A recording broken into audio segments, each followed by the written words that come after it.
welcome to tonight's Ag-cademy session. I am your facilitator for this evening, Latoya Matthew Duncan, Country Coordinator for St. Kitts and Nevis. As discussed, we are honored to confirm that tonight's topic is Understanding Sustainable Agriculture, Principles of Sustainable Agriculture and its Importance. Now, sustainable agriculture goes beyond farming. It is about finding the balance between producing enough food today while protecting our land, water, and natural resources for future generations. It encourages practices that improve soil health, reduce environmental impact, strengthen local food systems, and ensure that farmers can thrive economically while communities benefit nutritionally. Through tonight's discussion, we are joined by Mr. Lindbergh Bell, a dear colleague of mine, a dedicated professional in the field of agriculture. Mr. Bell has worked closely with farmers and communities, promoting methods that support resilience, food security, and long-term productivity. Before he begins tonight's sessions, Mr. Bell will take a few moments to tell us more about himself, his journey, and what has inspired his passion for agriculture. Please join me warmly, Mr. Lindbergh Bell, as we begin tonight learning. Thank you. Mr. Bell, the mic is yours. Hi, good evening, everyone. How are you doing? It's indeed a pleasure to be part of the discussion this evening. As Latoya said, we are both colleagues. I have been in agriculture for over 30 years. Student, teacher, farmer, now as educator, and I was panelist here with you all this evening. My hope this evening as we go through our presentation is that we will have a chance to see some information. Some might be new, some might be a reminder to what it is you've done already. And my hope is that we can have a fruitful discussion at the end. Just having some trouble getting the connection here right now, so I can share my screen with everyone, and I'll get to the presentation shortly. It's coming up here, just give me a minute, and I'll have that with you guys in a minute. I'm trying to make sure I have a good internet connection here. So I check to see if the invite coming up here for me, because I see it here on my tablet, but it's not coming up on my PC. So I can share the presentation with everyone. Taya? Okay, yeah, I'm here. I'm not seeing, are you trying here? I see to invite.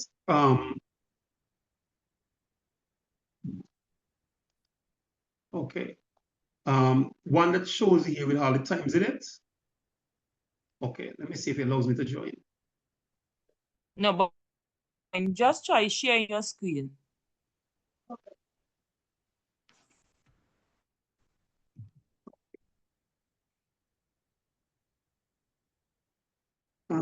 Okay, Taya. Hi. You need to the thing where we have the presentation is not allowing me to come to my tablet here, and the PC doesn't have the microphone. So you're gonna have to create one where you have me as a co-host and one as a like a regular sign-in. Is for me? Okay, you're already on as host, the panelist. But I have that here. That's where you see me here now, where you see the picture. The other one that I have here is I need to sign in on my PC, on the laptop with the presentation, on the computer as a presentation. Okay. So guys, we are just having a few technical difficulties, so give us a minute, please. So Mr. Bell, mute your mic. I'll call you on your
Hi, good evening, ladies. So Mr. Bell had to sign out to log in to a new device.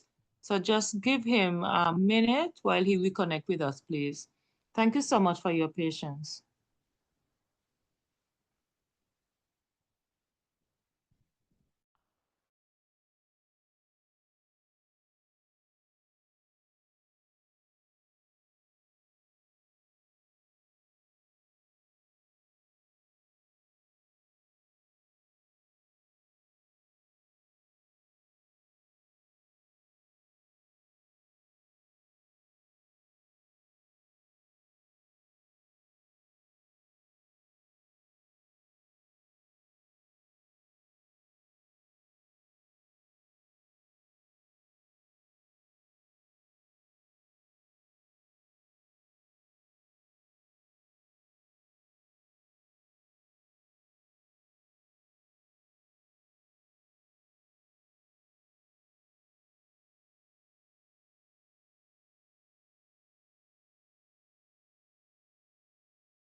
So Mr. Bell is still some technical difficulties with his system. So he's going to be sending me his presentation that I'll be sharing with that I'll be tonight to make it much easier. And we'll be right there with you, ladies.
So we are about to start back our session. Thank you guys so much for your patience. Just allow Mr. Bell now to connect with us.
Okay, welcome back, Mr. Bell.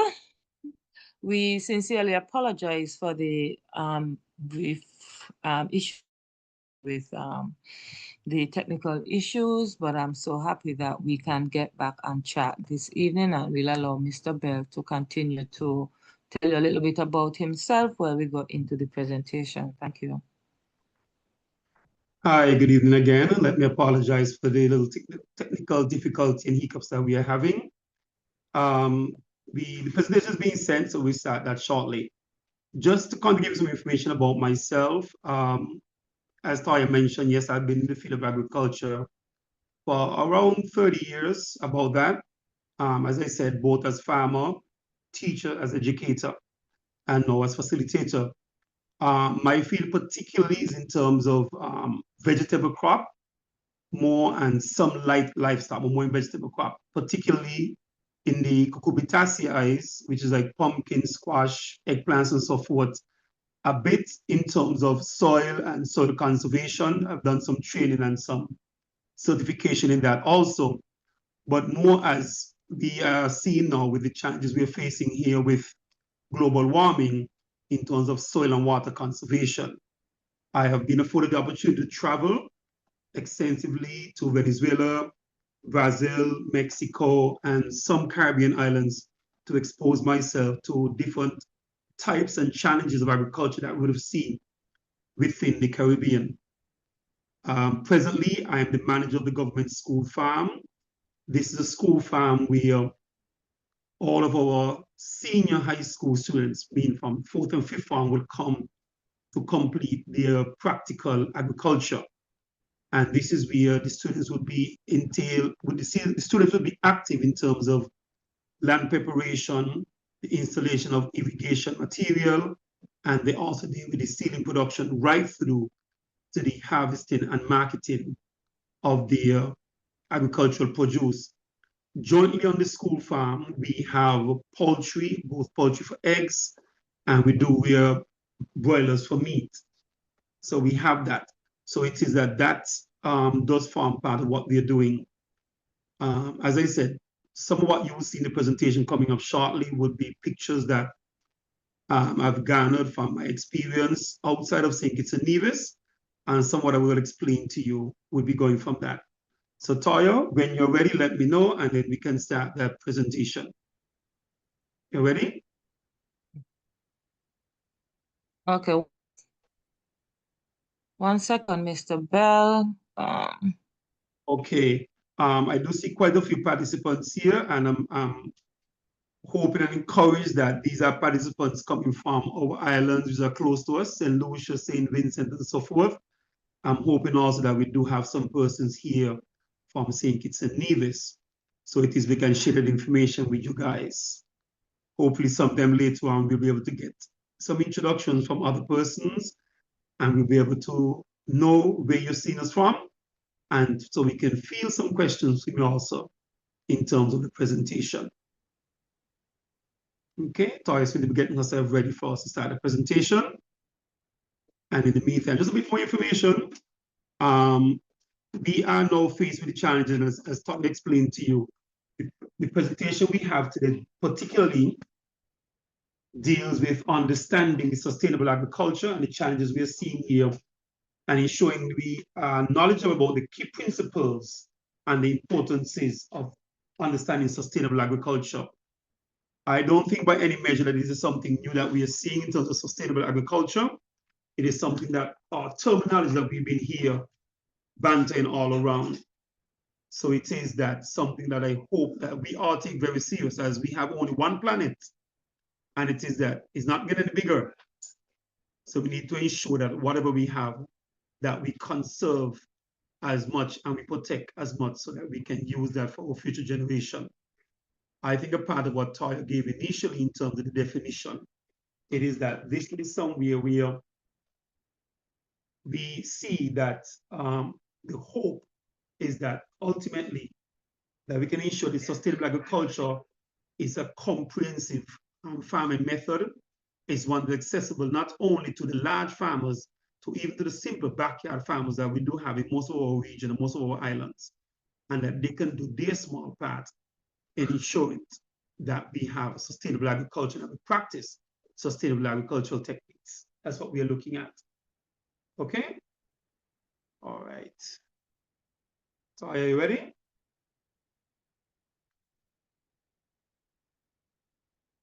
It's a rather large file, Mr. Bell.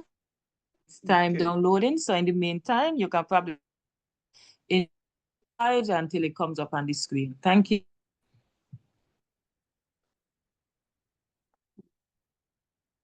Okay, just to give a bit of information about sustainable agriculture. Sustainable agriculture itself was something that didn't just pop up overnight. It is rooted in the environmental movement. This something started back in the 20th century. Now, this, as we now know, this sustainable agriculture was heavily influenced by Rachel Carson. Now we're talking about way back in 1962 in a book she called Silent Spring. Now most persons back then, we were not so much industrialized in our part of the world, in the region, the Caribbean. So we were not so much focused on that.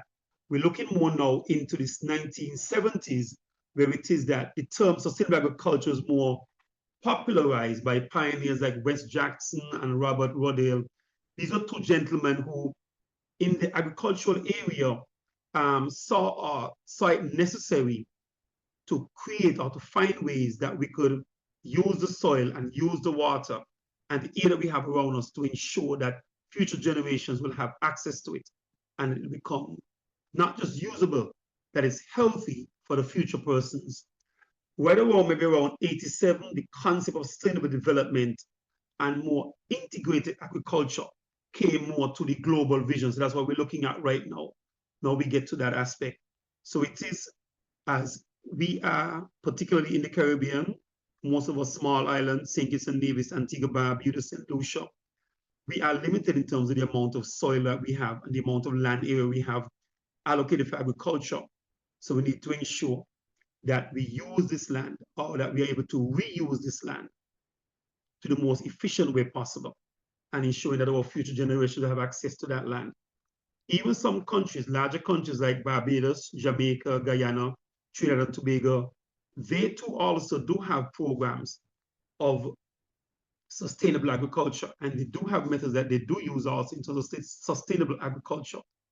And we do see, okay, we're getting that from see our screen coming up now. So see our lads, our save screen coming up. Okay, all right. Just here's where we are. We understand sustainable agriculture, exploring the key principles of sustainable agriculture and its importance. Go ahead, Taya.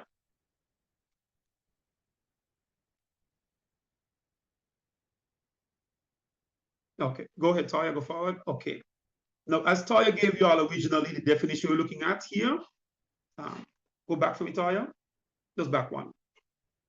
Sustainable agriculture represents a comprehensive farming technique that strives to fulfill today's food requirements and ensuring future generations are also satisfy their needs. Now, when we say comprehensive, a lot of people seem to think comprehensive is this big, huge thing. Comprehensive is more something that encompasses both animals and crops, but not only animals and crops, but it also entails the use of soil effectively, renewably, use of water effectively, as we do have that in a limited quantity. And as we as Caribbean islands are faced with the global warming, we do now have less rain and longer dry periods. The second definition we're looking at, it says sustainable agriculture is farming that meets the current and future needs for food and fiber by balancing environmental health, economic profitability, and social equity. Now, many persons, when they think about farming, first they think, can I make money? That's the main thing. But even though making money is very important, we need to ensure that we not only make money today, but we can make money for all the days to come. And that not just making money, but also that the environment is being damaged or is being made more renewable, and that we have equity in terms of the persons who are involved in agriculture. Move on to the next slide for me, please, Toya. Also, we're looking at here, click inside to play the video. Okay, go to say, click inside to play the video. And then the slide before. Here.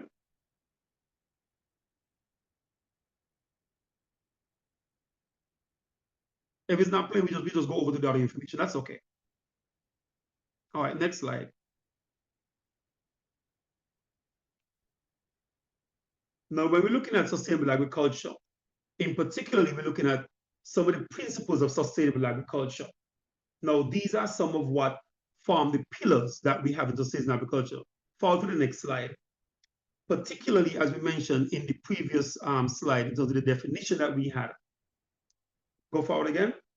The environmental sustainability. Now, particularly for a smaller country like St. Kitts, or even more Antigua and some of our smaller islands, we need to ensure that the environment in which we are producing our agriculture, that we are making as sustainable as possible. Now, there are three particulars we're looking at here in terms of the resource management, ecosystem protection, and climate resilience. Now, we do hear a lot of persons making many presentations about climate resilience and making our country's climate resilience. In this, what we're looking at is enhancing the capacity of the agricultural system to withstand and recover from climate change impact. Now, we ask ourselves, what are these? We do see it right now, higher infestation of pests. We do also see it where we see longer drought periods. We also see higher temperatures. Now, this does have an effect on the ecosystem also. So we need to ensure that we have safeguards in place for our biodiversity. Now, we ourselves are not directly responsible for renewing the soil.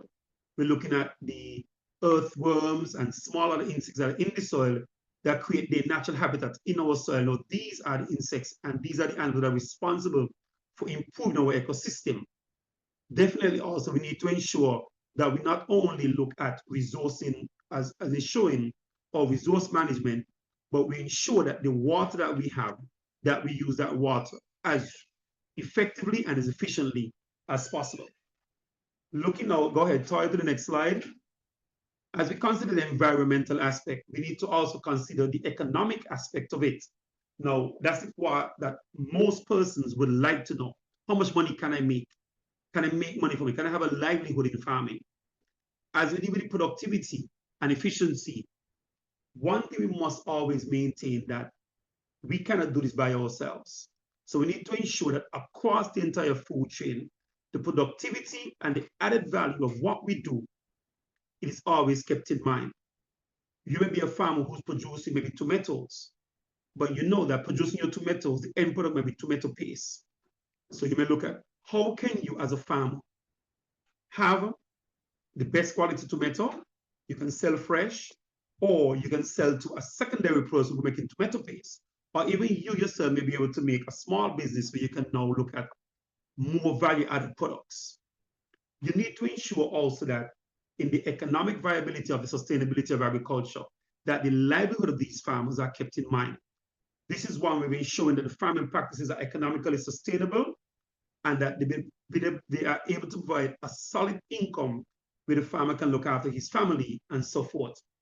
It is that we need to ensure that in doing that, go to the next slide for me, Taya, that we're looking at not just at the economic now, we're looking at now the social equity.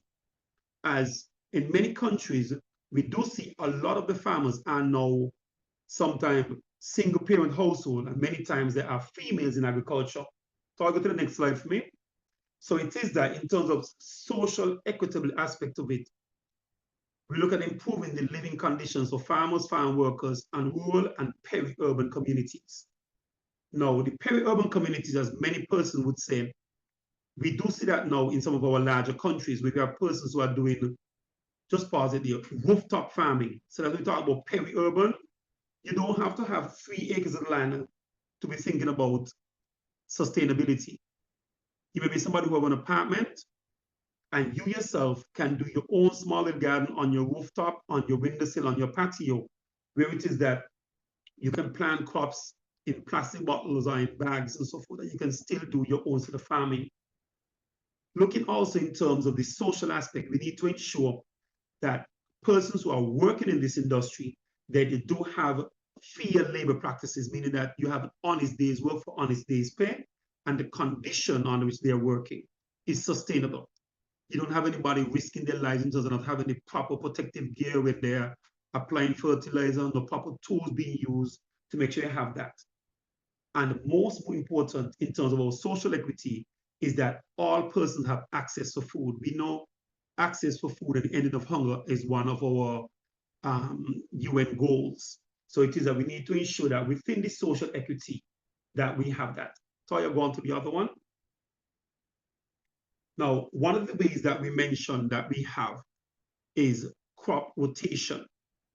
Now, this is not a term that is new to us, anything that we are just seeing. It's something we are accustomed to seeing all the time. And it is that we do have our farmers who do practice crop rotation. But just a reminder, crop rotation involves the alternating of different crops in a specific sequence to improve the soil, the health, reduce pest and also to optimize the nutrition use.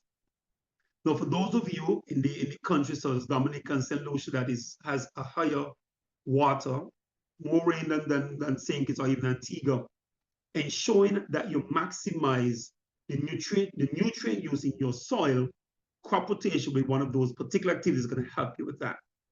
When we speak about crop rotation, we can use a crop such as a bean, could be string beans or any type of bean that fixes nitrogen to the soil. Once you've completed that crop cycle, you can use a crop such as corn. Now, corn, as we know, it needs nitrogen, so it takes the nitrogen out of the soil. We then introduce a crop like sweet potato, carrots, that will now help to break up the soil crumb and it helps to turn over that soil. It also helps to integrate some of the organic matter that you have on the crop into that soil. And it's showing that crops that are nitrogen hungry and nitrogen fixing crops, and soil crops also that build soil cover to help to keep the moisture into that soil, that we ensure that we keep these kind of crops in our crop rotation. There are many persons who sometimes say, well, crop rotation, we just keep planting all these crops. But just a reminder, we need to ensure that within the crop rotation, we do have a time where we allow our soil to stay fallow or allow our soil to rest, to recuperate itself. There are some persons who sometimes simply just plant maybe a running crop, like pumpkin or squash, or they just leave the soil to grow in weeds, and they then turn back the weeds into their soil. So we must ensure that we have some time with the crop itself. The soil itself would have a chance to just recover. So I go to the next slide for me, please. There's a term that we see going on where we call, go to the next one, conservation tillage. Now we ask ourselves, if we are focusing so much on not plowing the soil so much, why are we thinking about tilling the soil?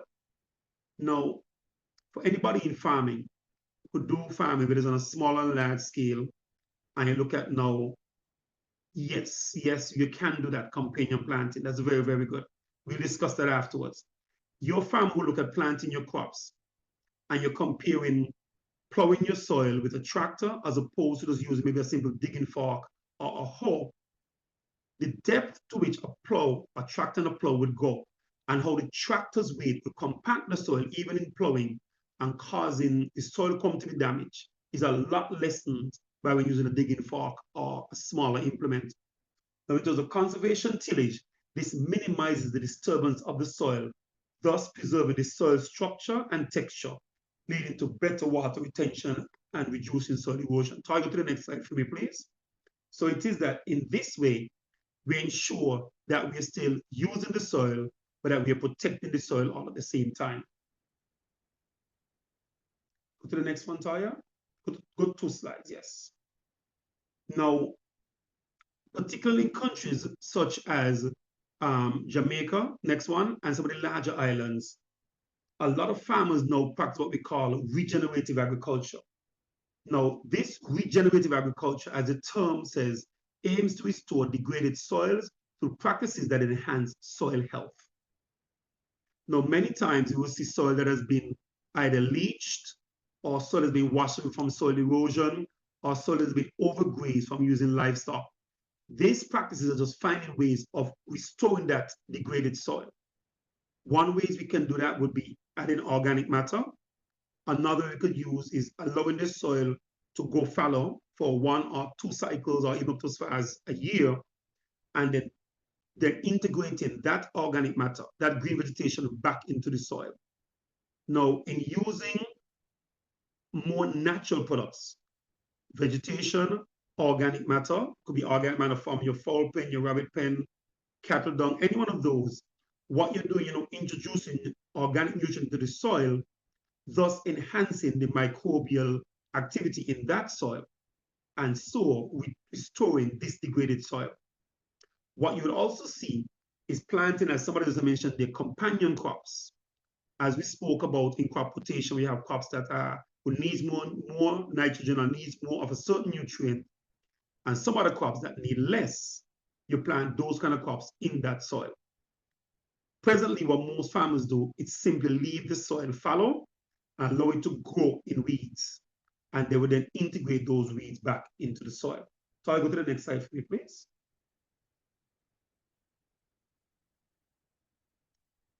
as part of this regenerative aspect, it is that one, as I mentioned before, is the addition of organic matter into your soil. Now, we do have organic matter here, and it is that we see certain things like vermiculture, green leafy crops, even droppings from animals. We have some biofeeds. We do have some persons who do, in the larger countries such as Jamaica, Barbados, they have the corn husk or the rice husk. Do use those into the field as organic matter. They do function also as a way of covering the soil to keep the nutrient into the soil, to keep the moisture in the soil. But once they degrade, they now add organic matter to the soil. So these are some things that you can actually add to your soil in terms of improving that degenerated soil. So I go to the next slide, please. This organic matter emphasizes the use of natural inputs and sustainable practices to maintain the ecological balance and to promote biodiversity. So it is that the use of organic matter does go well in terms of doing that. The term permaculture, go to the next slide for me, please. Permaculture is a system approach where you now go and integrate crops and animals into your production area. The example you see on your screen right now are just some of the examples of organic matter or some of the materials you use in organic farming. Go to the next slide for me. For those of you or persons here who do backyard gardening, you may have maybe a few chickens, you may have a small bit of vegetables, you may have some flowers. In terms of the permaculture, this is one way you can integrate that type of farming into your garden or that type of farming into your yard. If you look at the diagram, you see here, you see a small little shed. That may be one of your sources of catching water that you can then use. If you look at the area, you see raised beds and you see companion crops in there. You see some collards, you see some parsley, you see some tomatoes and different crops. These are all things that you integrate in there. For those of you who plant tomatoes, planting a crop such as chives or onion with your tomatoes, or even planting cayenne pepper or hot pepper with your corn, these do act as biorepellents for pests.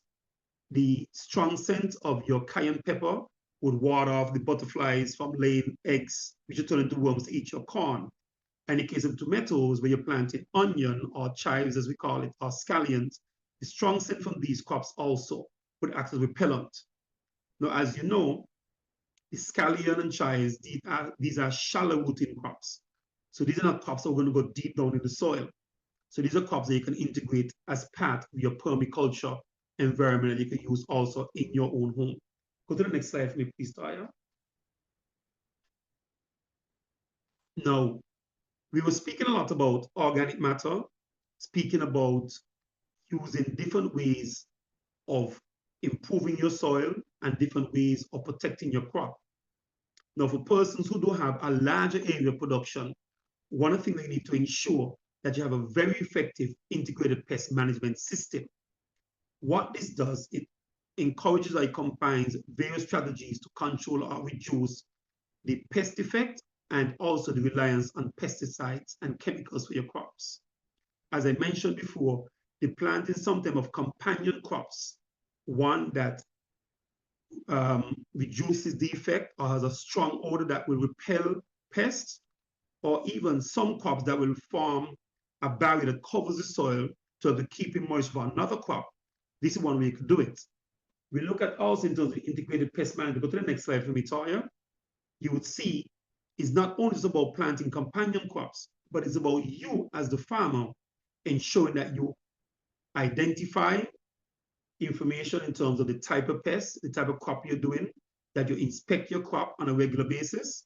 Now, when we say inspect your crop, sometimes simply walking through your field, you can see whether there's any damaged leaves, whether you see any worms actually on the leaf itself, or you would see sometimes droppings of these animals. Now, we all know that the weather also does play a factor in terms of the cycle of these pests. So it is that monitoring our weather, whether it is windy, it is rainy, it's very hot, or it's very dry. These type of conditions do also affect the cycle of these pests. So we need to ensure that we have that. Now, when we talk about planting according to threshold, we are looking at persons who are planting, whether it is in low-lying area, in slightly gradient area, in more hilly area, or in area that are more prone to whether it's to rain, to landslides, and so forth. So you need to ensure that the type of crop you're planting is crops that are particularly for that type of area. If, for example, you're planting a cover crop, an area that is slightly inclined, a cover crop will go well in there. Or if you're planting orchards or larger crops, papaya, or even mangoes, or for some persons may have, planting in more hilly or rougher area would work well for those because those are semi-permanent crops or sometimes permanent crops. So you need to ensure that in planting or planning your crop or your planting method, you plan according to the threshold. Now we're looking at here in terms of the use of chemicals. We try to ensure minimal use of the phosphate chemicals. Now we do have some farmers who use crops who use more natural organic chemicals such as neem, cayenne pepper as a type of insecticide against certain crops. But if you see here, as you see in your screen, you will see biological control, mechanical control, could be in terms of a sticker, or you're physically taking it off. Chemical control, as you will see some persons use, or the cultural control in terms of your own cycle that you're using. In all, you need to ensure that when you're implementing your integrated pest management system, you ensure that you have effective record keeping information. Now, there's no use for you to plant your crops, you do your full cycle, you do very well with your first crop, and you don't keep that information. In keeping that information, we're able to teach you how well you can plant your second or third or a second cycle of that same crop. And also ensure that you evaluate how effective your method of integrated pest management is. So I go to the other side for me, please. It is that we need to ensure that in doing that, in terms of that aspect of it, just press, you bring out all the slides, Toya, go ahead. We spoke previously about how we can regenerate degraded soil. Now, this is one method we have here. This method is called agroforestry. Now, what it does is that you're now integrating your crops into a new habitat, where instead of simply going and just clearing the whole entire area or plowing it, what you do, you integrate your trees and shrubs into your landscape. In that way, you enhance the biodiversity, improving the soil health, and also providing income source for farmers. The diagrams or the pictures you see on your screen here, you see trees that you could use for lumber, or even use your trees as poles that you would prune or tie up your tomatoes, or it could be a source of income for you also in terms of selling for cutting lumber. The picture you see on your, which would be my left, your right-hand side, this would be some trees that are integrated with cocoa. That's the cocoa plant that you see here, chocolate, that we get chocolate from. What they've done, this is a slight slopey land, and this person have integrated this into that area. Okay, just making sure you can hear me clearly. All right, thank you very much. So I press the other slide for me, please. So we ensure that it is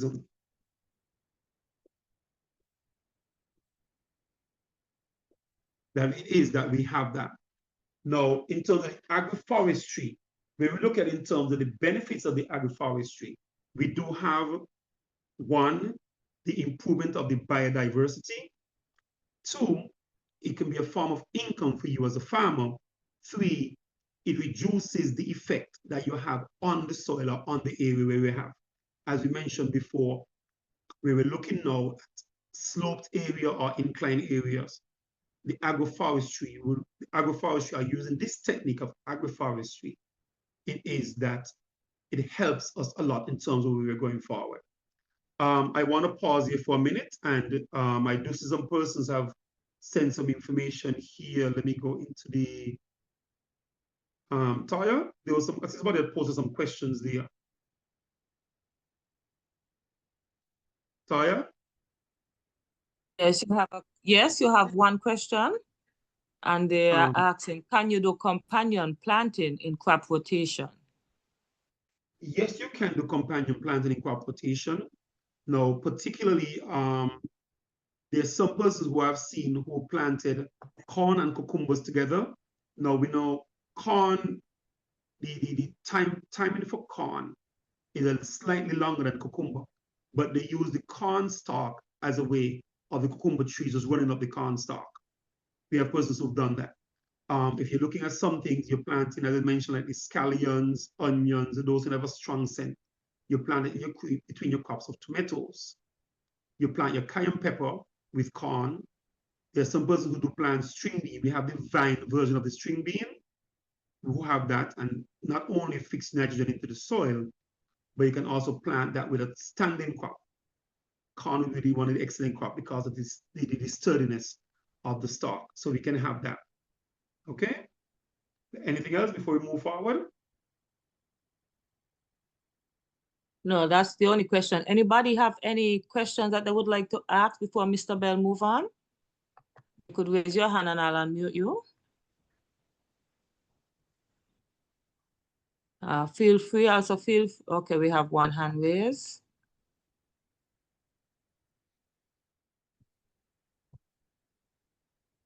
Okay, Amanda.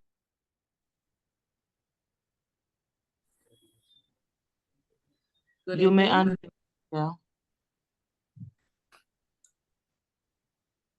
Hi, go ahead. Yes, we're hearing you.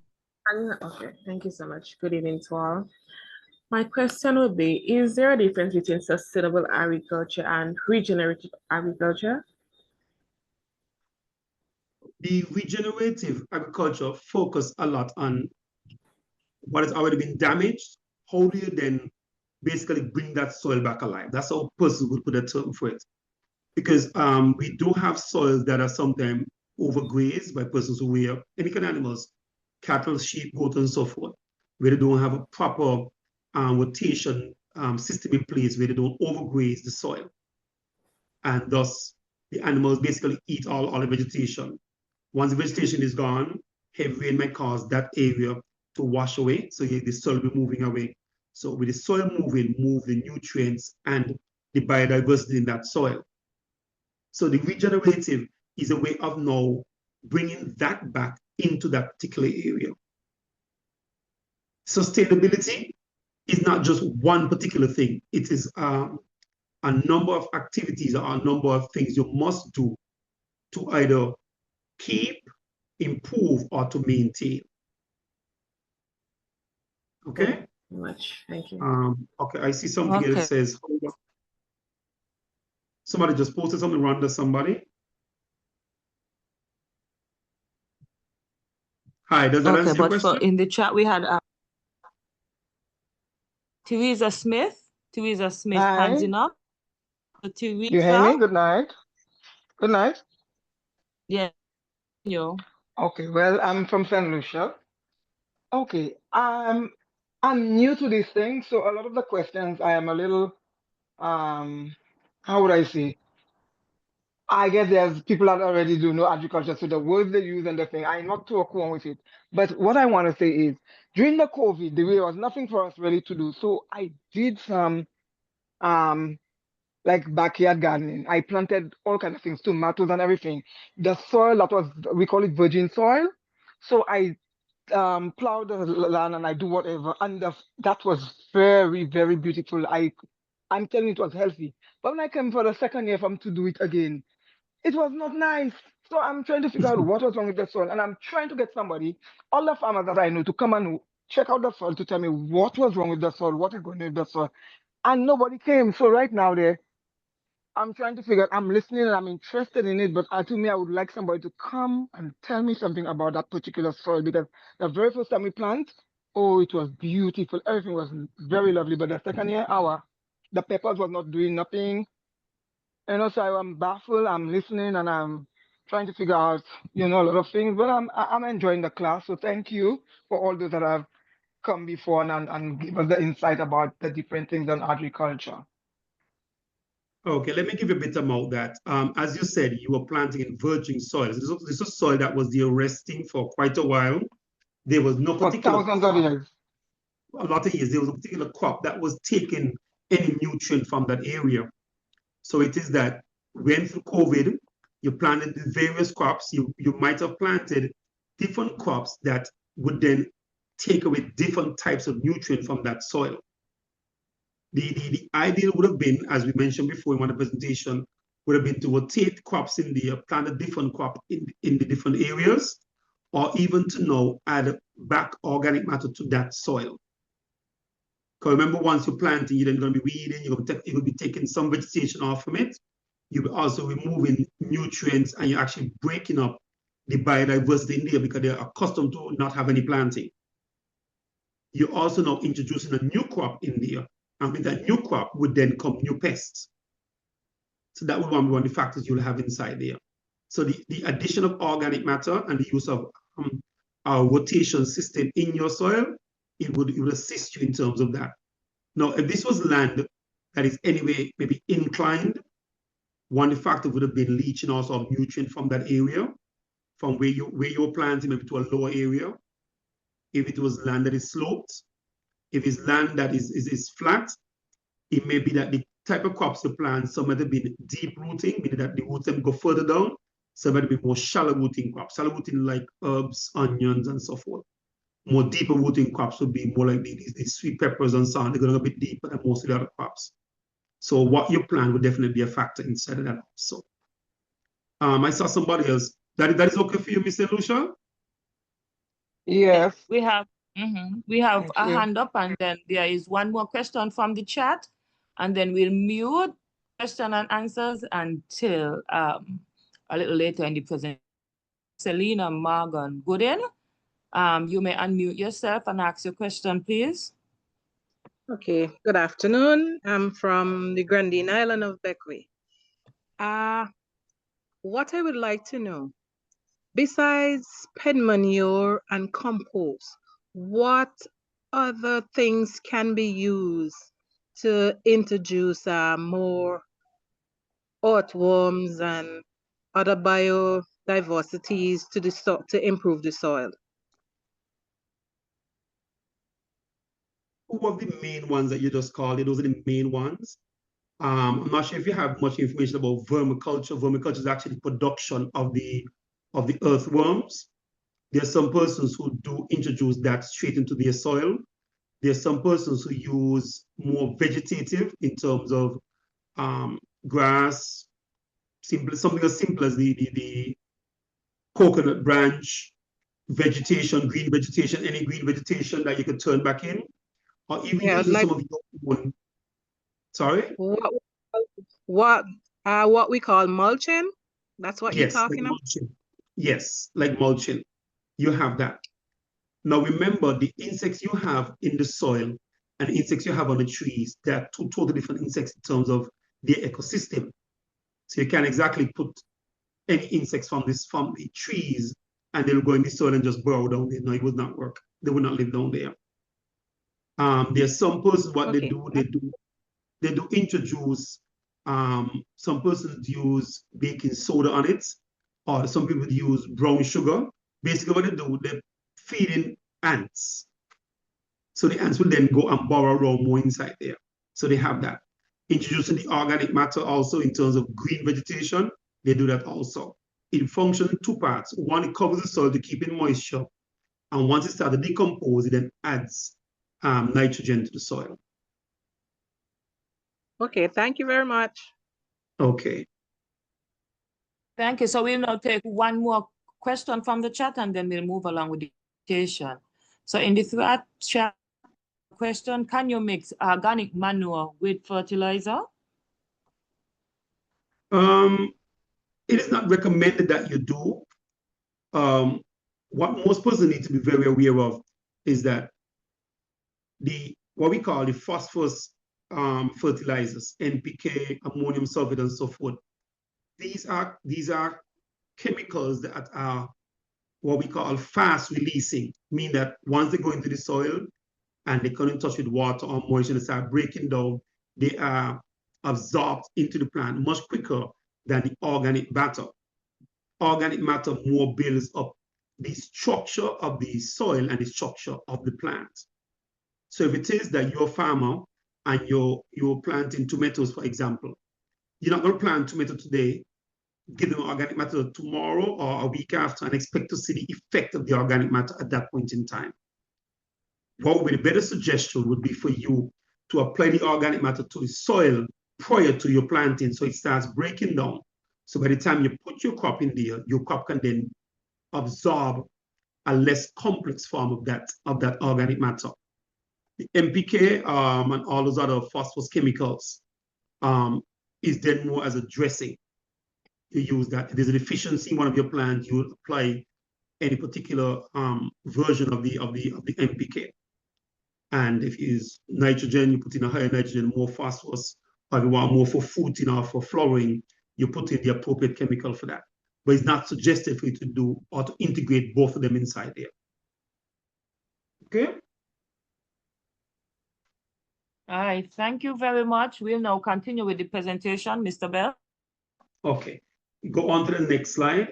Now, when we are speaking particularly here about soil health and water quality, particularly we are looking at the agricultural practices such as the crop covering, organic matter.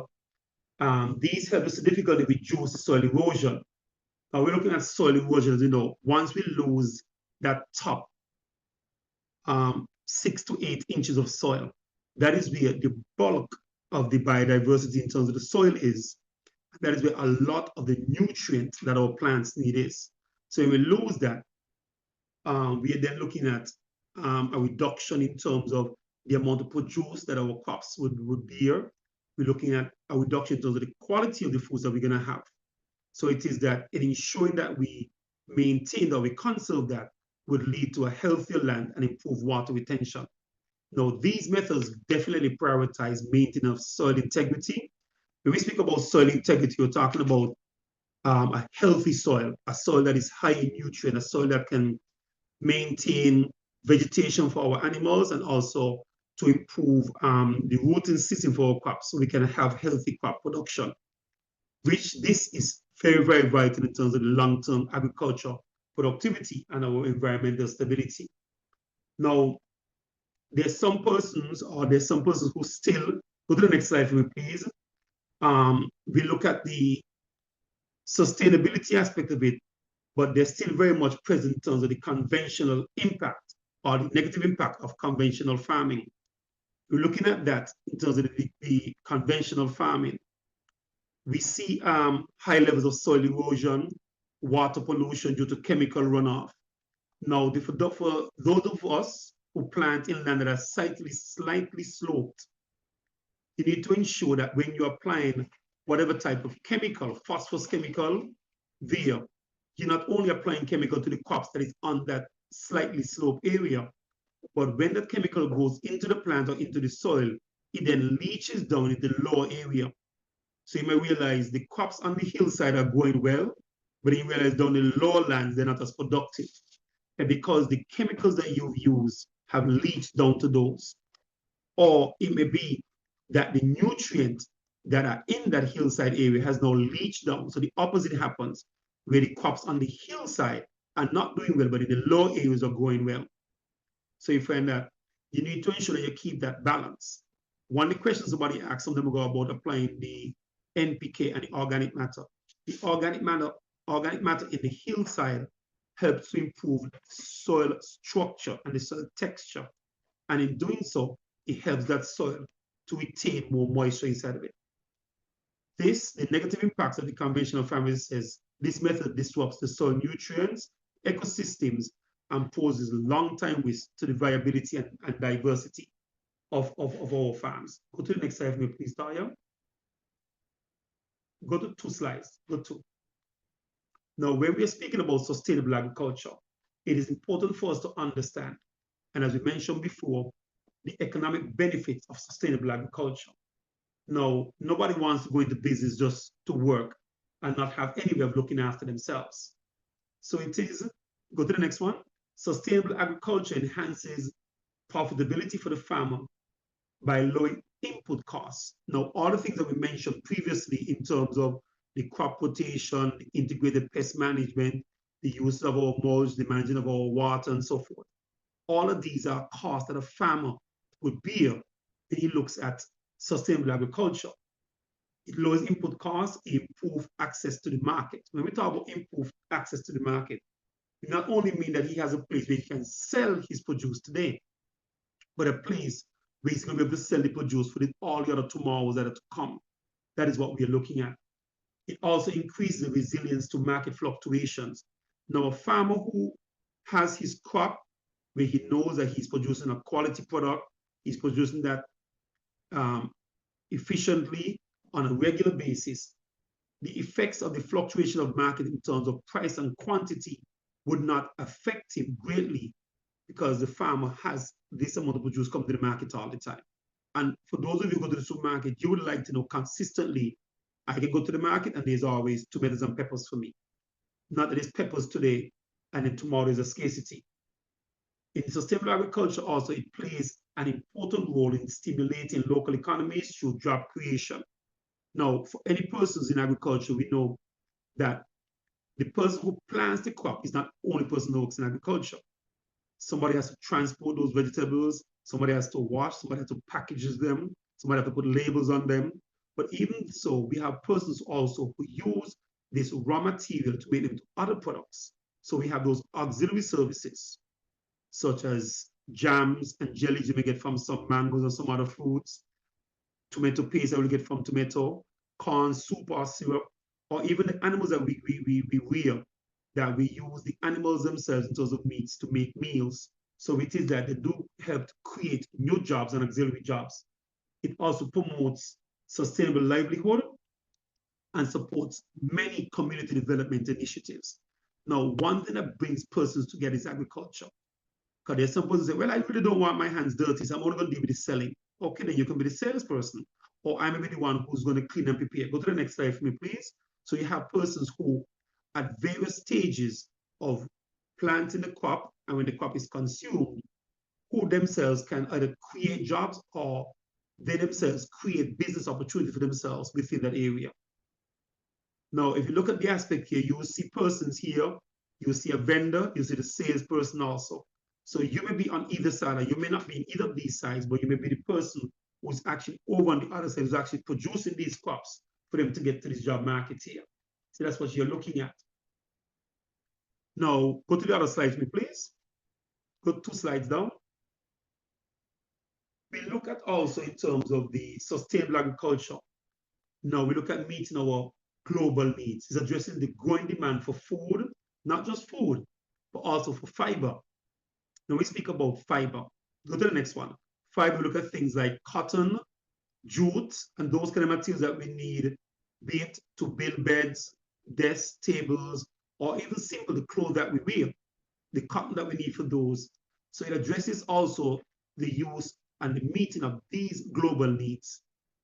Now, you would hear a lot of times persons who speak about millennium goals and ensuring that we meet all of these. One of the main ones is hunger. But jointly with hunger comes the ability to be able to produce and to have a good living. So you may eat today, you're not hungry today, but what happens tomorrow? And all of these that you have coming ahead. So it is that sustainable agriculture also meets the global needs by addressing this demand, not only for food, but also for fiber. Go to the next one for me, please, Taya. And in doing so, we ensure that while we're meeting these global needs, as the population of the world is growing, we reduce the impact or reduce the environmental impact that we do have. Sustainable practices leads to a less energy use, fewer greenhouse emissions, and greater protection for natural resources compared to conventional farming. So the conventional farming that we've seen over the years is simply you bring the tractor in, you plow the soil, you plant, you harvest a crop, and that's it. But after many years of plowing and plowing and plowing that soil, eventually the soil crumb or the soil texture is damaged and the soil structure is also damaged. So you realize now you're now required to put more and more nutrient back into that soil. You're putting in the conventional phosphorus chemicals, the NPK, the ammonium sulfate, the urea, and so forth. That does very little to improve the structure or improve the life of the soil.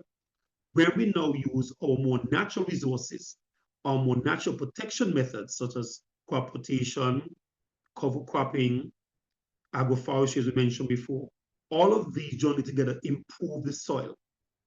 There's a term that some person usually say, soil is a living being, meaning it can die, but you can also resurrect that soil by many methods that you can use to ensure that you have more efficient and more lively soil. Now, while we're considering reducing the environmental impact, go to the next slide for me, please. We also have to consider the effect that we have in terms of supporting rural, urban, and peri-urban communities. As we mentioned before, we now see an increase in terms of the peri-urban farmers. Peri-urban farmers are the farmers that we're going to see in our more developed areas. Rural, as our farmers, most of the farming communities that we have within our smaller islands are more in the rural areas. But we do see persons now who are more in the urban and peri-urban areas and now more engaging themselves in agriculture. They may not have the 200 square feet or the half acre of land behind, but they do have some small pots, they do have some grow bags, they do have some recycled water bottles that they do use to plant the mint, to plant the basil, to plant the tomatoes, to plant the sweet peppers and lettuce and so forth on the patio or on the roof or in the backyard. So it helps to enhance the quality of life for farmers, also promoting economic and social well-being of the farming communities. Now, the farming communities, as we have seen or heard over most of the years, persons focus more on the farming communities in the rural area. But in some of the larger developed countries, such as Jamaica, and we've seen that also in Trinidad and also in Barbados, we do have persons who are more now in the developed city areas and now coming farmers and now farming and now looking at that. Go ahead forward, please, Taya. Where we look now more at the social impact of the sustainable agriculture, we now have to consider particularly not just producing food, but to ensure we have food security. Go to the next slide. Food security focuses on providing a diverse range of healthy foods, which increases access to nutritious foods and strengthens overall food security for communities. Now, food security is something that you hear a lot of persons doing. We now have 25 by 25 plus 5, I think that is now called, where the Caribbean is now focusing on reducing the input and now producing most of our food within our Caribbean region. And some islands do have it within their own particular islands. We here in Saints, we do have that, and there are several initiatives that are now going on in terms of reducing not just the impact of the climate, but also reduce the amount of food that we are importing, thus increasing food security. The lady from St. Lucia who spoke about the gardening that she did during COVID. During COVID, there were no ships, there was not much coming in, and a lot of persons then started planting within their backyard. They tend to know when they then cut the greens, they cut the bottom of the green, they plant it back. When they have what we call chives or herbs, they cut the green part off, plant it back in the ground.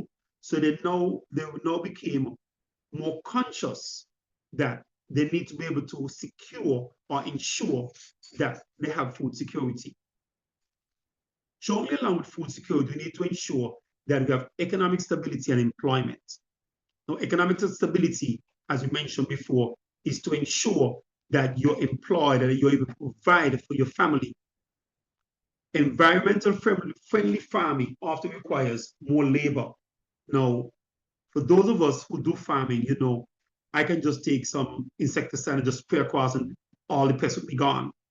But if you're looking at now more, where you're looking at more environmentally healthy and more environmentally sustainable way of farming, you know you have a lot more work to do. You're required more now to visit your crops more, to now revise or to check your crops more. But in doing that, you create a more stable and sustainable job market. Now, in creating that, what you do, you're now reducing the unemployment. One thing I always tell most of my farmers is that you do not need to go to the store every day to buy a pair of shoes or pants or shirt. But every day you need clean air, clean water, and nutritious food. So in doing that, this boosts local economies and create fair income streams for both farmers and for workers. We're looking also now in terms of the access to food security and nutritious food. This helps to improve public health. We in the Caribbean, we know that we are we are in some high level in terms of obesity, non-communicable diseases, looking at diabetes, one in particular one. So in terms of having access to healthy food, diverse food, improved nutrition, which is essential for human health and well-being. And in this way also, it reduces the amount of unhealthy food, reduces the amount of communicable diseases that we would have. So I go to the other one for me, please. For those communities who, in terms of their farming methods, it is one that encourages a bit on the cultural aspect or what they're accustomed to. These practices also often involve preserving traditional farming methods and knowledge, which helps to maintain cultural heritage and foster strong community ties. Now, in communities such as Dominica, where they have the indigenous population, where quite a few of those persons, they still sometimes use the methods of slash and burn, or what they do, they use more what we call zero tillage, and they do a lot of companion cropping and do a lot of intercropping. These are some traditional methods that have been passed down through generations. So in terms of maintaining those type of traditional farming methods, it maintains the cultural heritage and the cultural structure, but it also assists in terms of the sustainability of it. We look also at also enhancing community resilience by creating a strong local food system. As Mr. Lucia mentioned before, during COVID, we had the challenge of no food coming in. Being able to produce your own food makes you more resilient and more resourceful and more sustainable. Where the community produces, it makes that community more resilient to environmental and economical changes, and also it ensures that the community have more nutritious food to be able to feed itself. So I go to the other one, please. In doing that also, in terms of preserving that cultural aspect and improving the community resilience, it also improves the knowledge sharing aspect of it. Go to the next slide for me. The sustainable system can facilitate environmental education and the sharing of best practices. In sustainability or in sustainable farming, no one farmer can be 100% sustainable by him or herself. In doing that, it is that we then share what is some of our best practices with each other, thus contributing to more informed and engaged community in the sustainable practices. Because you may be somebody who's growing tomato, I may be growing potato. In crop rotation, the potato helps to break up the soil structure, improves the aeration. I may be somebody who's growing string beans that help to put more nitrogen, fix nitrogen into the soil. In me sharing it, in all three of us share that information with each other, it may be that next cycle, instead of planting tomato, I now plant string beans. Instead of planting string bean, I plant corn. Instead of planting corn, I plant sweet pepper.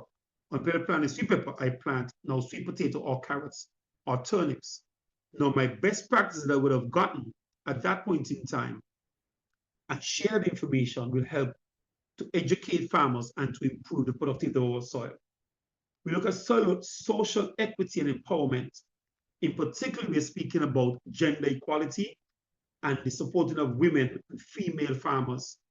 We also speak about persons who are marginalized, persons who are within the disability area. They too can be part of the sustainability or the agricultural sustainability that we can have here within the Caribbean. And it is that we need to ensure that the practices that we use are one that would allow complete inclusion in terms of females and also persons who are disabled.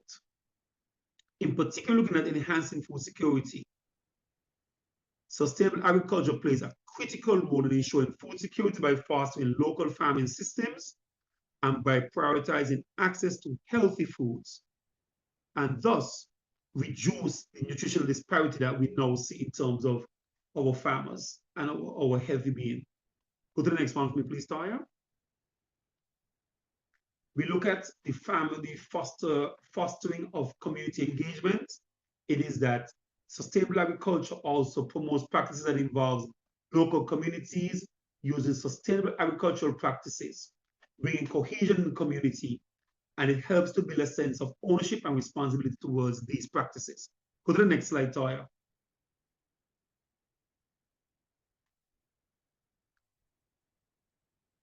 Okay, let's Toya get that going forward. Now, in all that we've discussed so far, we look at how we enhance, how we support small farmers, how we look at community involvement. With all of this being done, there are challenges we have in terms of sustaining or implementing a sustainable agricultural practice. Particularly, we'll focus on 5 main challenges that we're looking at. Go forward, Taya. Where we're looking at most of our small farmer holdings, one of the main ones they have is limited access to resources. Now we look at farmers often struggle in terms of access to financial, technology, and to materials for implementing sustainable practices. Some farmers may say, but I don't have the money, or I don't have the access to, or the ability to leave my land fallow for 3 months or for 6 months or for 9 months to be able to allow it to recuperate because I have to plant all the time to feed my family. So it is that in using sustainable practices, you can then learn how to use that same soil through crop rotation, through the use of organic matter, through the use of cover cropping, through the use of agroforestry, to use that same land to be able to maintain your family. We do have the challenge also that quite a few of our farmers are senior farmers or older farmers. So they're resistant to change either from their cultural practices and norms that they have, the traditional practices, or that I've always done it this way, so I will always do it that way. But we need to ensure that we as farmers are open to new methods of doing what we're doing and doing it better.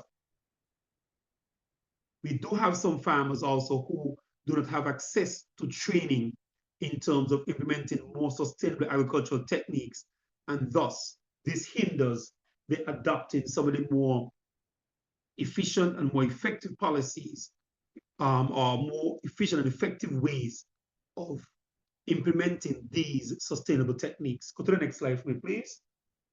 There's some farmers also who we see who said, listen, I can plant this crop because this is the crop what's selling. So it is that the farmer is meeting the pressure from the market in terms of planting a particular crop they're going to sell.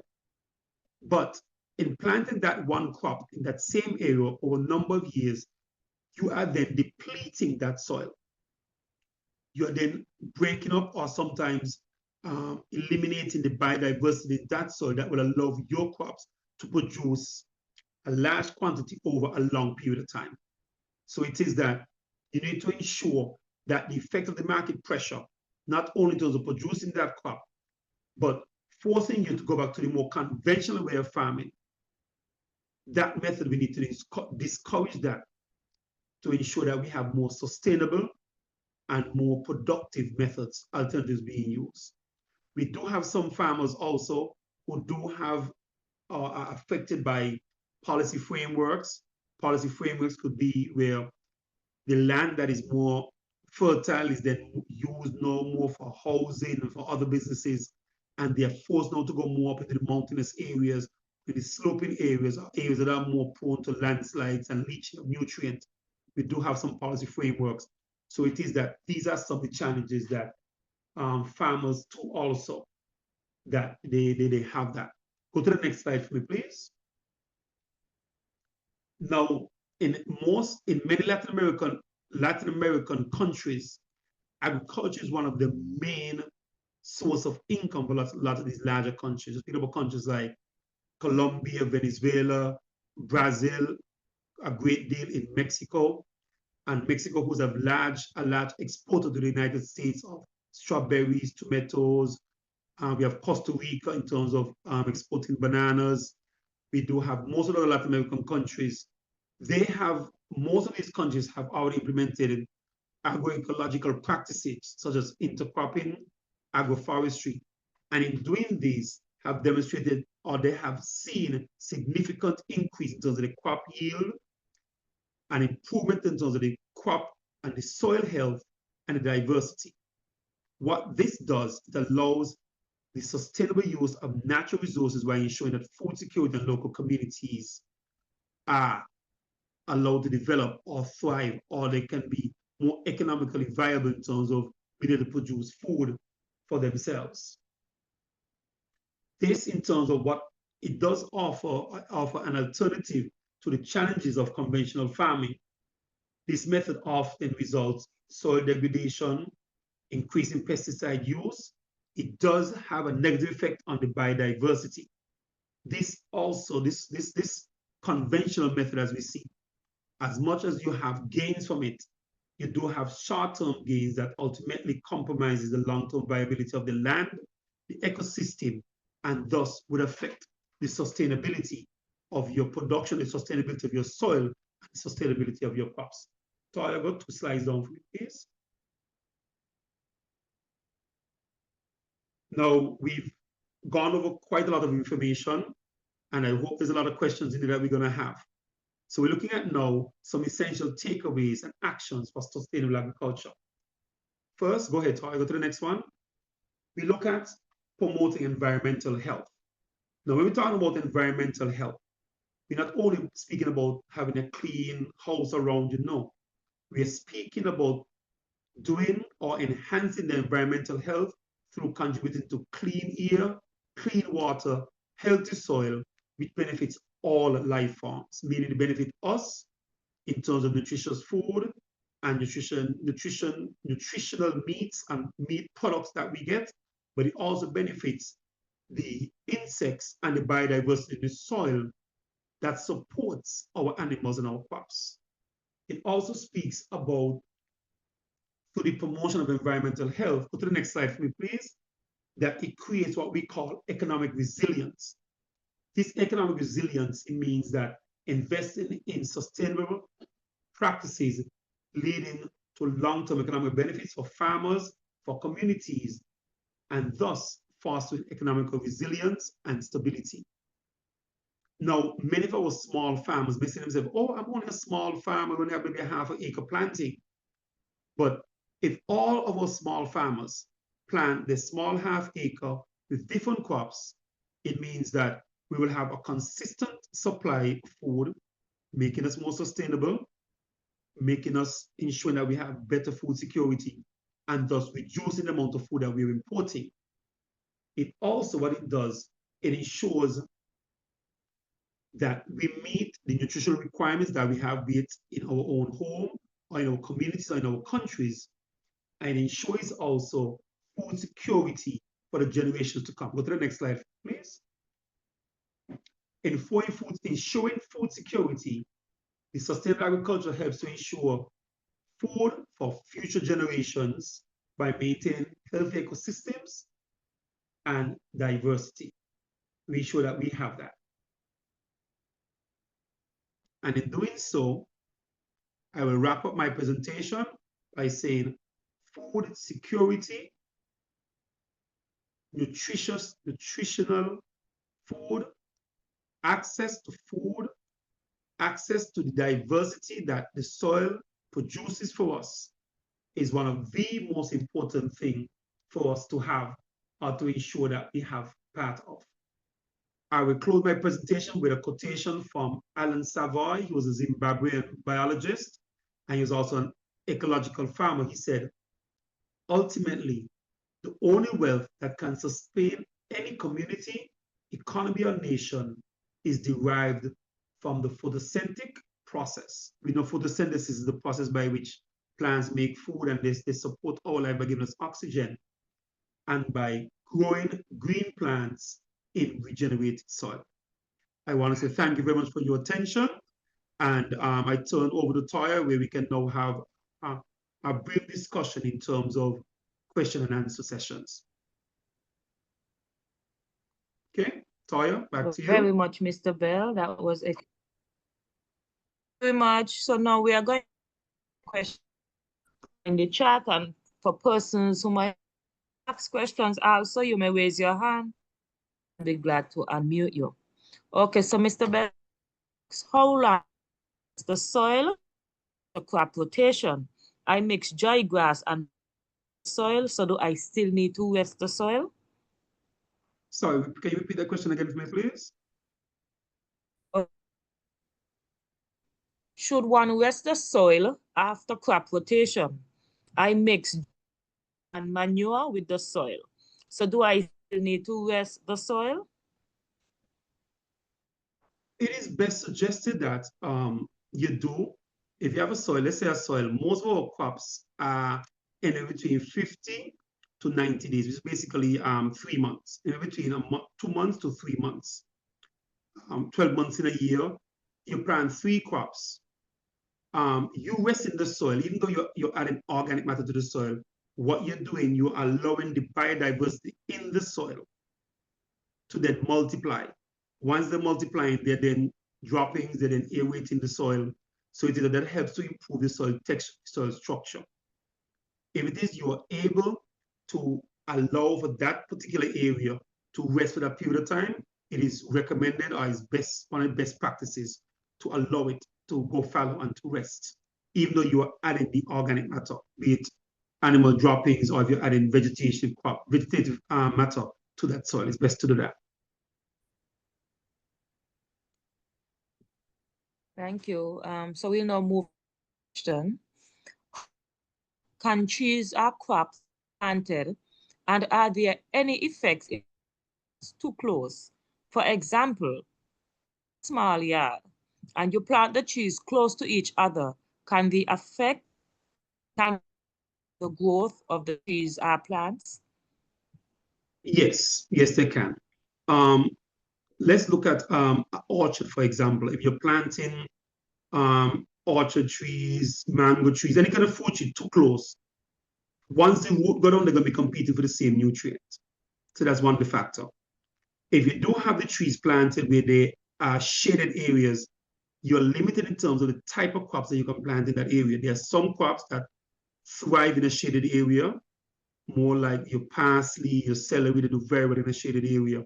But there's some crops that require more direct sunlight. So it is that the closeness and the distance between the crops does affect their production. If you're looking at fruits, we're looking at vegetables, let's say like tomatoes, cucumbers, and so forth. Even tomato, for example, planting the tomato tree too close together, you do have a higher incidence of fungus that develops on the leaf. Fungus, Fusarium, on the fungus that would attack the leaf, the bacteria wilt, because the air doesn't flow straight between the plants to take up the moisture. And the bacteria spores are in the ear, and once they're attached to that plant, then you can have your crop being affected. The second part, in terms of particular crop like sweet pepper, that some sweet pepper, they self-pollinate, some sweet peppers, depending on the variety, some do require pollinators. If the plants are too close, the flowering, it reduces the flowering for the crops. And if the flowering reducing, the bees and other pollinators cannot come in to pollinate them for you to be able to get food. So it reduces your production in there again. So you need to ensure that it has enough time in there, enough space between the crops for that to happen.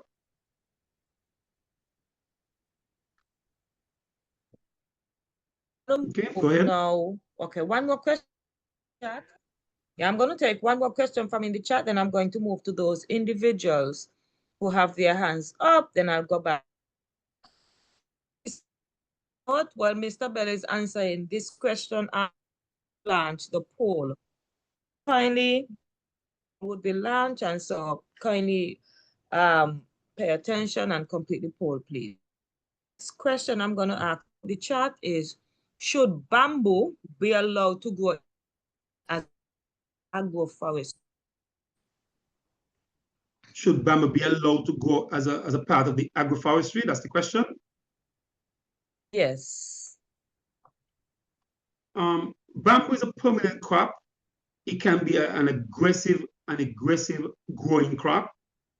If it is that you're going to be using this bamboo as part of your program in terms of cutting it down, to use it whether to do a shaded area, to use as a chalice for maybe a running crop, yes, but you need to have a large area. Bamboos are excellent for sloping areas. The roots do an excellent job in terms of holding the soil together, But if you're in a small area, it would not be the most ideal. Bamboo does not require much nutrient, but what it does, it takes a lot of space in terms of the rooting part of it. So you have that. So it would not be the best for a small area. But in a large area or in a large with a sloping area, it will work excellent in terms of being a barrier crop to hold the soil. And also you can produce some bamboo you could use in terms of in your tomatoes and your other crops that need propped up. All right, thank you, Mr. Bell. Now we'll go quickly to the, and I think we had Celine, I think her hand was up first. So you may unmute and ask. Kindly, Okay, Mr. please do yourself answer the questions. Go ahead, please. I notice, quick question. The sargassum seaweed that we have along the seashores, along our islands, is that suitable for using in the garden? The reason I ask is because a couple of weeks after they're being there on the beach for sitting in the sun, you would see the earthworms through them. Is that a suitable material for putting in the garden as a form of fertilizer? I would tell you yes, and I would say no. Let me tell you why I would say yes first. It is vegetative. Once it breaks down into the soil, it adds nutrient to the soil. I would say no, you cannot just take it fresh from the seashore. See it fresh from there, it is high in salt. Because it's coming from the sea, of course. And using it from there, when you add it to your crop, what you do, changing the pH of your soil. Because it still have a lot of salt in it. But when you see it after quite a while, it's there, it's broken down. So the fresh one pushes it further and further back up, maybe more away from the coast. It starts to break down, rain falls, so the salt is leached out of it and goes back into the soil. So the amount of salt in it is not as high. So the earthworms can now burrow in there, eat it, make their own homes, and it can be used. But what some persons do, they do take it. It takes quite a bit of water to get the salt out of it, but it can be used. It's like any kind of rotten leaf. That's what you're looking at. The sargassum we do presently as part of our Agri Week here in St. Kitts. There are some workshops and seminars going on right now here in St. Kitts concerning the sargassum and how it can be used, the effect it has here on the Caribbean, not just in agriculture, but in terms of the effect tourism and other areas here within the island. Here in St. Kitts and the Caribbean in general. So we are looking at that. So look around, you would see some publications, some other information coming out very quickly out of what is happening here right now in St. Kitts. Okay, thank you. You're welcome. Thank you. Amanda Williams, your question, please. Unmute your mic, Amanda Williams. Oh, I'm sorry. Thank you. Hi, Mr. Bell. I believe that sustainable farming is the way to go, but how does carbon sequestration play a part in all of this? How does carbon sequestration plays a part in all of this? Okay, I hear carbon something. Carbon sequestration. How does it play a part in all of this in sustainable farming? We hear people speak a lot about the effect of carbon, the carbon footprint that the cattle have, carbon footprint that we have, and so forth. There are some persons who say it is better we just leave the soil, let the grass grow, and that in itself absorb more carbon, which is better for us. And there's some persons who say, well, plant more trees, so you have more of a canopy. So we then have less effect of the ultraviolet rays coming down on us. There's some persons who say use more smaller animals, smaller ruminants, to the sheep, goat, and cattle that would sheep and goat more, poultry and rabbits that have less of a footprint than large animals like cattle. But in terms of sustainable, we need to ensure that whatever part of that we integrate in our system of sustainability, that we ensure that we offset it, or that we make sure that there's a opposite to whatever it might produce for us. So we need to ensure that we have that. I'm not sure the example I give you is clear enough for you. Thank you so much. That's clear. Okay. Thank you. Thank you. So we'll now take another question from Bell. To damage soil, how long can it take damaged soil to recover? From my experience, I would say minimum 3 months, minimum, but it depends on the damage that the soil has affected. If you look at soil that has been leached, soil that has been eroded, soil that has been washed away, where all the whole topsoil is gone, it can take up to as far as years. If you're talking about soil that has been eroded by eroded through compaction, be it by vehicular traffic, construction, it may take even longer. There's some soil we call dead soil. This is soil where it is like a walkway where people walk all the time, where they wear all the vegetation, they compact the soil by walking, or even vehicles driving on it. That takes an even longer time. So it depends on what type of erosion or what type of degradation that soil has. And it also depends on what additives you're putting into the soil. If you're looking at a way of breaking up the soil crumb, breaking up the soil structure, adding organic matter to that soil, allowing that soil to then grow a soil cover that would assist quickly in terms of the soil being able to recover. Okay? Thank you, Mr. Bell, and the questions keep coming, so I'll just keep rolling them out. The next question, Mr. Bell, to ensure soil fertility and increase crop rotation, can ideal crop rotation crop as? Okay, I didn't get the whole question. If you're asking one example of crops you can use in crop rotation, was that the question? Provide, yeah, they're asking for you to provide crop rotation crop cycle. I think that's what they're trying to ask. Okay. If you remember, we had in our presentation that we gave, I think we had a diagram there of a crop rotation that we could use in terms of a leguminous crop, such as string bean. We then integrate a crop that would require nitrogen. The string bean would put nitrogen in the soil. Any type of bean you plant, put nitrogen in the soil. They're nitrogen fixing crops.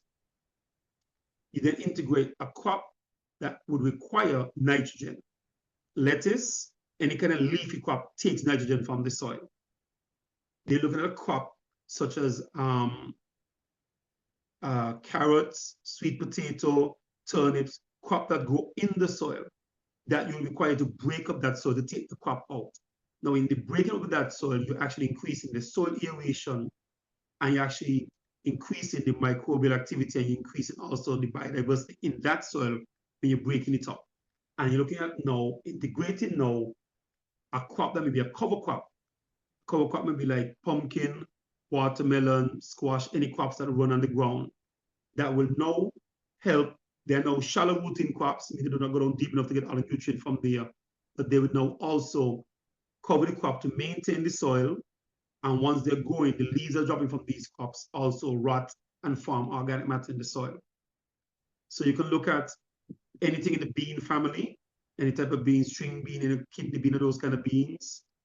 You're looking at a crop like a vegetative crop, lettuce, cabbage, broccoli, anything like these with leaf. You're integrating now a root crop, sweet potato, turnips, carrots, and so forth. And then you go around now for cover crop, anything in the Solanaceae, in the Cucurbitaceae family, pumpkin, squash, watermelon, honeydew, any of those kind of crops. And you look at different varieties inside those crops. Okay, does that answer your question? I hope I did.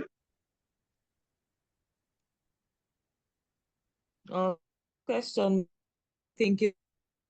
What lessons from sustainable farming can students apply in school, like in our gardens, clubs, or daily, to promote sustainability? Students in schools, think about simply your lunch that you're having and where that food comes from. Let's take something as simple as a burger. You may have lettuce, tomato, mayonnaise, cheese, you have the meat, you have the bread. We do not go wheat in the Caribbean, but the other types of flour we can use. We go cassava, we go sweet potato, we have breadfruit. All of these can be used to make flour, and from the flour we make bread. We can go lettuce right in the Caribbean. In our own island of St. Kitts and Nevis, we go tomatoes.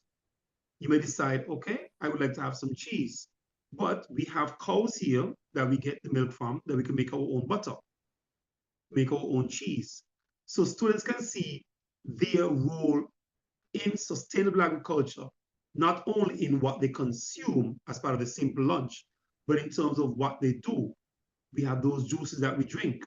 We focus more on our local juices that we have here produced here in St. Kitts, or more nutritious local drinks that we use, and not so much the carbonated or the high sugar, high fructose juice that comes from overseas.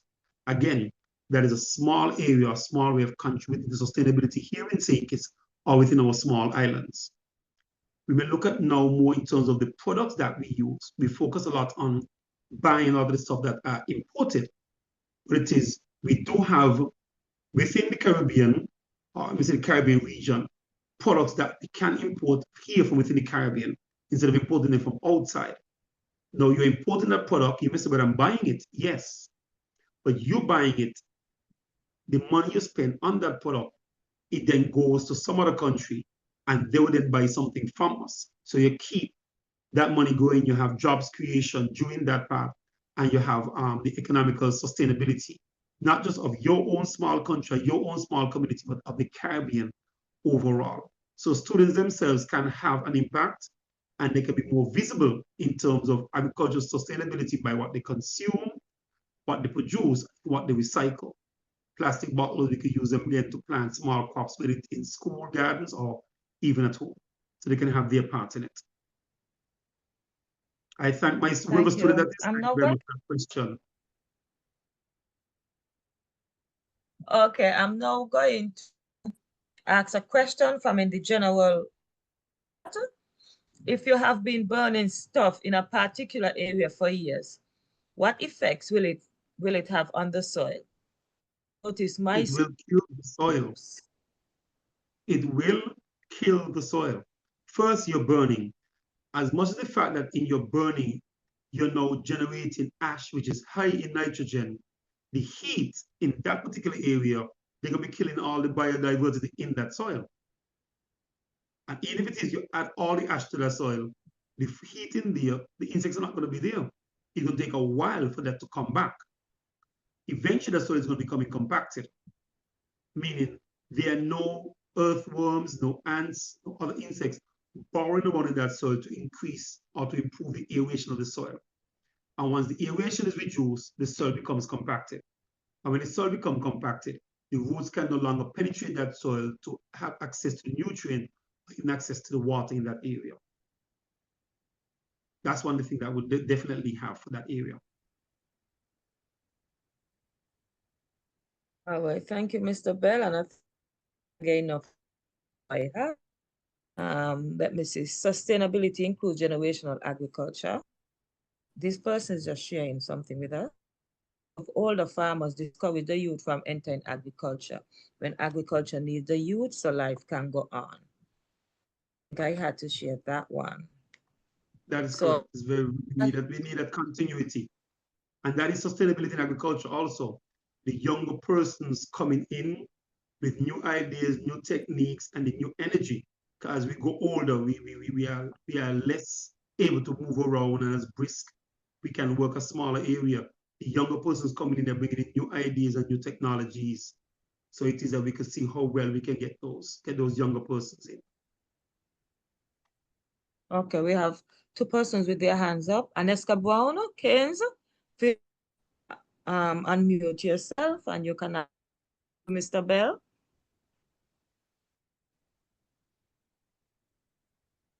Aneska? Okay, and move on to Verna Grant. I've unmuted her mic. You may go ahead, Aneska.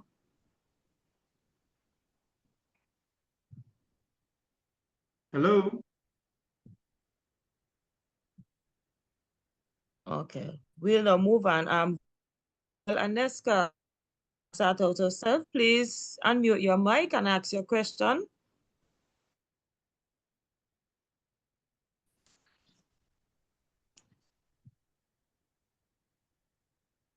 Donna, are you with?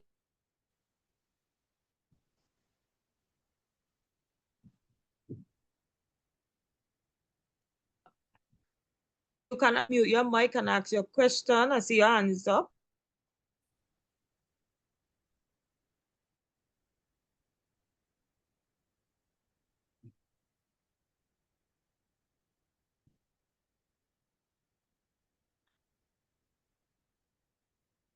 Oh, sorry, that was by Aneska. Okay. Verna, do you have a question to ask?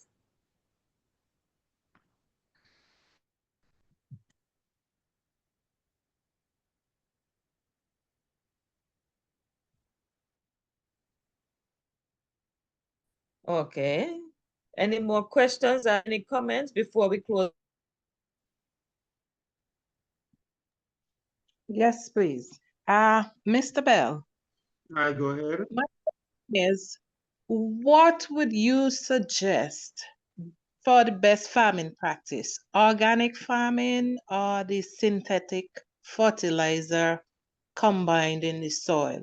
Why I ask is because I know some people will say that the organic farming, it has a lot of work in it because you're using the natural fertilizer from the animal dung and the compost, and then the pest control because you'll have to go through the garden and search to look at to see the different pests that are on the plants.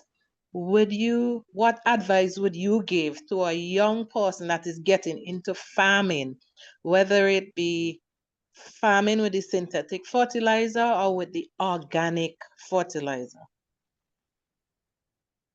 I would suggest to a young person getting into farming, for one, before you decide to go into farming, you need to make sure you know what you want to plant and how much you want to plant. That would definitely affect how you're going to do it.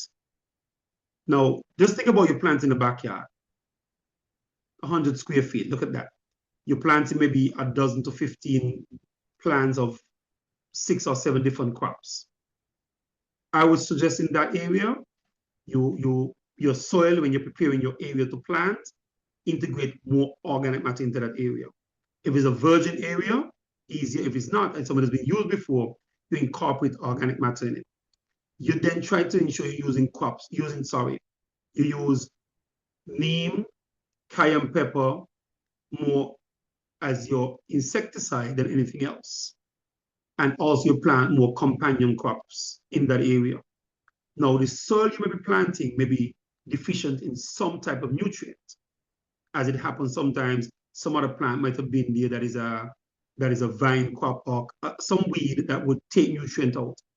That is where your synthetic or your phosphate fertilizers would come in. But it still means that you'll have to reduce your reliance on it. Once you have a stronger soil texture and soil structure and a high amount of soil nutrient in there from the organic matter, you then use less of the phosphorus chemicals. So you'll have that. But it's not just simple to say, well, I'm going to use this one or that one. But it's to be able to know the size you're looking at. If you're planting 15, 20 acres, that is a lot of neem and cayenne pepper you need to use to go and spray. And you might not be able to use that large amount and have the effect that you would have over that long period of time in that large area that you want to get a good return on your let's say your investment for your crops. So we do have some farmers who would then integrate both the phosphorus and using the more natural type of fertilizers and chemicals to look after your crops. I hope that answers your question. Okay. How do you go about testing the soil? Is it just do you take it from the top of the property, or you scratch the surface and you take it from beneath the surface? One easy way to do, you've seen a hand shovel? The normal hand shovel you use? Yes, please. Good. You see the length of the shovel part, the metal part what goes in the ground? Yes, please. Use that depth. That's the easiest way to do it. All right, thank you. That's the easiest way. What I would suggest to you also, if you want to look at your soil to see what is the organic content, what is the microbial content, what are the insects you're looking at, simply take the hand shovel, go down that deep, take it, put it in a bottle of water, shake it up, and put it to settle down. What's going to happen? The fine particles, the larger stones go to the bottom, and then you're going to see as it goes up, the organic matter flow to the top, and you're going to see the different layers of what is actually in your soil. It's one way you look at it, and you'll see it that way. All right, thank you very much. You're welcome, ma'am. I really did enjoy this session. Thank you very much. I see Verna. I see your hand is up. Issues with asking your question? If so, please type it in. If not, your mic, you can unmute your mic and ask your question. Hi, good night. Toya, can you hear me? Can. Okay. All right. So what I wanted to do was share actually 2 comments. One, I wanted to add that sustainable agriculture would also include new technologies while preserving, preserving the traditional ways, because we are moving in a totally different time, stronger climate, stronger hurricanes, stronger systems, drought, everything. So we would need new technologies to actually help us sustain our agriculture. And 2, the sustainable agriculture will help combat NCDs, especially here in SKN where we have a high rate, especially amongst our younger folks. And I'm sure throughout the rest of the Caribbean as well. However, we also need to, while doing sustainable agriculture, we need to look at the sugar that we use, because it doesn't make any sense for me to, after thinking about it, like sugar cakes and guava cheese and tamarind jams, those are already sweet stuff, and we are adding sugar. And fruits are actually at a high rate with sugar already. So to add sugar to it, so we need to, while sustaining our agriculture, the foods that we're using from the crops, we need to look more into how we could sustain our bodies. Thank you very much, Verna. That was deep. Appreciate it. Mr. Yes, you appreciate that comment. I do agree with you, and that is definitely a factor for us here, particularly here in St. Kitts and Nevis, in terms of our high sugar and fructose content. Many times we buy drinks and they say, oh, well, this is, it's just juice. But if you actually have to go and look at the percentage or the quantity of sugar in that, it's alarming. It's very, very alarming. Yes. Another question for you, Mr. Bell. Is developing part of sustainable agriculture? Sorry, is developing what?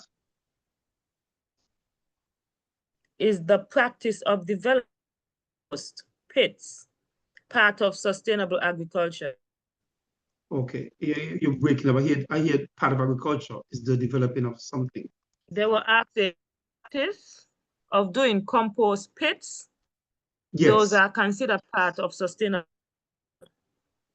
Yes, it is. The compost pits you're doing function for you as a farmer many ways. One, it is a way of recycling your agricultural, what we call agricultural waste. It could be peeling from the kitchen.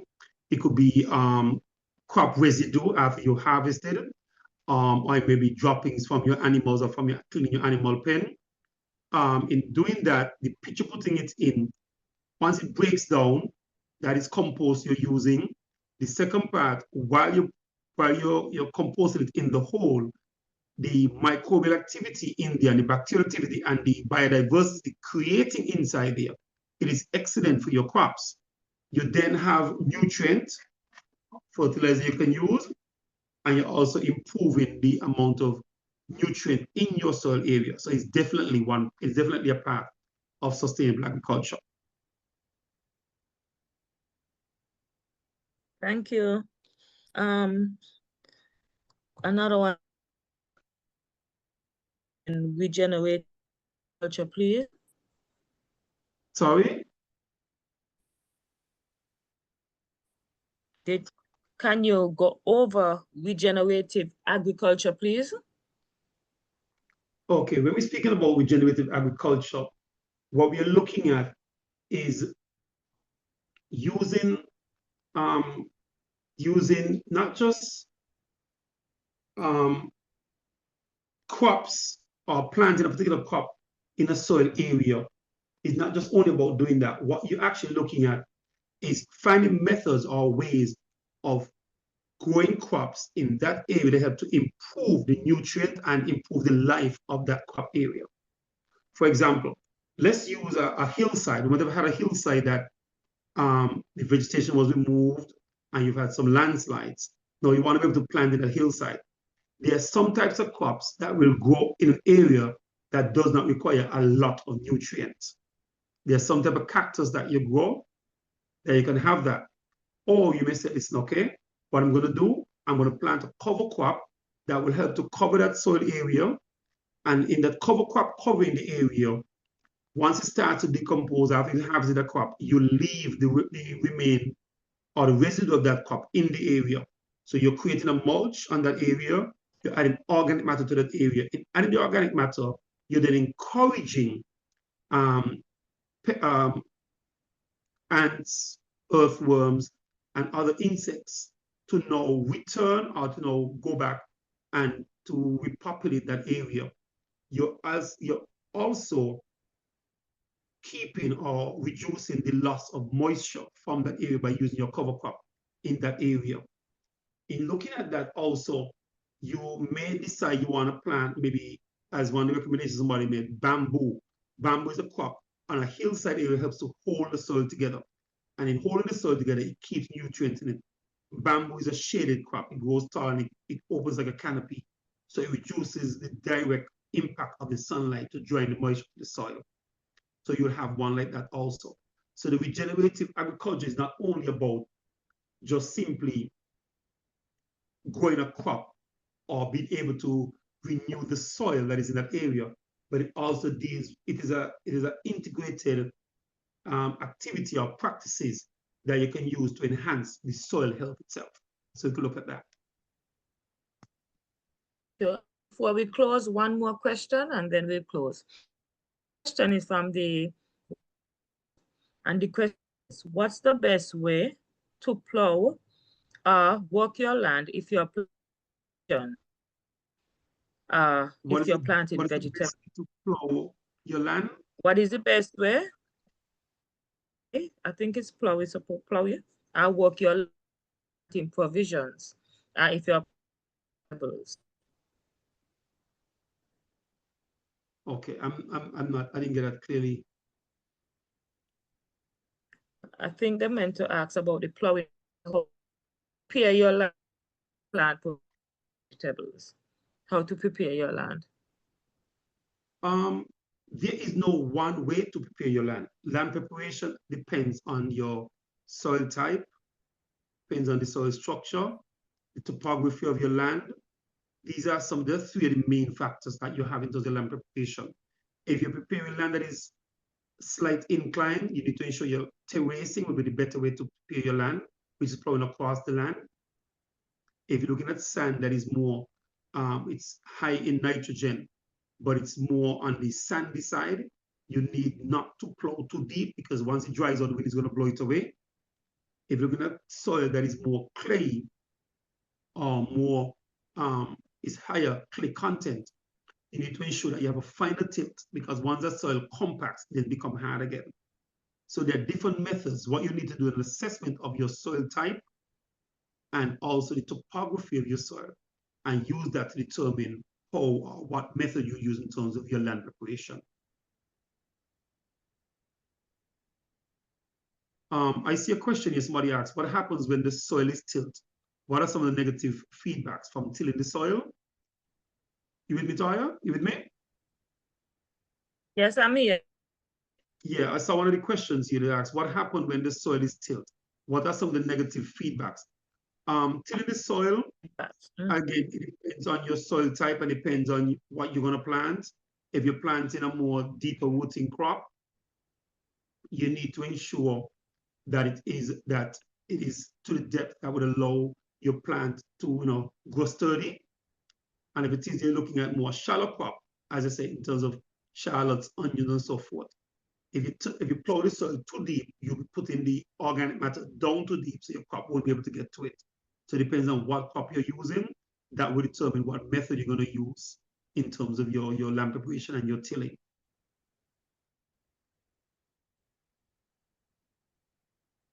All right, thank you.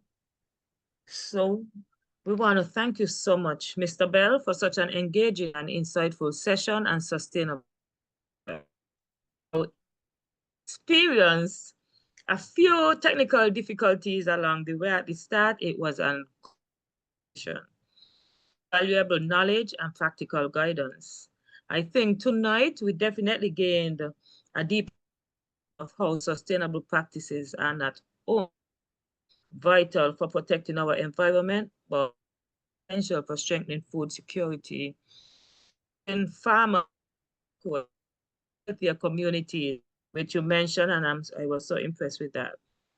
Your passion has given tools and fresh perspective to carry forward in our own work that we do daily in our. To everyone who joined us this evening, thank you for your patience, commitment, and participation. Let's continue to reflect on what we've learned and think about the small but meaningful steps we can take to support sustainability in our own circles. So I definitely will look forward to seeing you at our session as we continue this journey of growth, learning, and have a safe and restful evening, everyone.